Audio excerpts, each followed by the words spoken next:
Magandang araw sa atin mga kalingap, Vayancy huli sa akto ni Edo.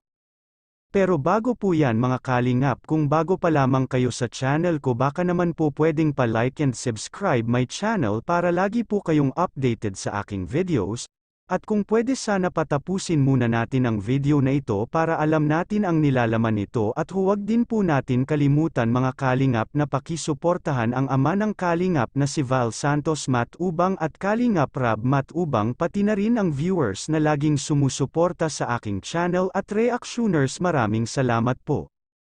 Mga kalingap, Vayancy, nagulat ito sa biglaan pagbisita ni Edo sa kanilang bahay.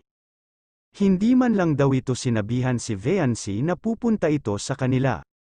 Nagulat ito si Edo nang nakita niya ito si Dara na kasama ni Vayancy sa kanilang bahay na masayang magkasama at nagkukwentuhan ang dalawa.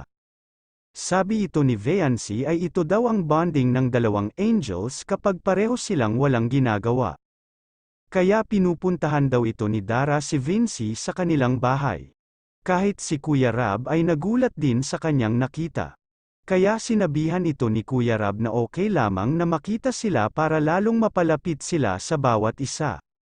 Basta lagi lang daw sila mag-iingat tuwing ito ay lumalabas ng bahay at alam naman daw ito ni Kuya Rab na lahat ng Kalingap Angels ay para na silang magkakapatid dahil mababait ang mga ito, lalo na si Dara ang pinakabunso sa kanilang lahat, pero ang nakikita nila kay Dara ay para ng matanda mag-isip, ay yun siguro dahil naging matured na ito dahil bata pa lamang.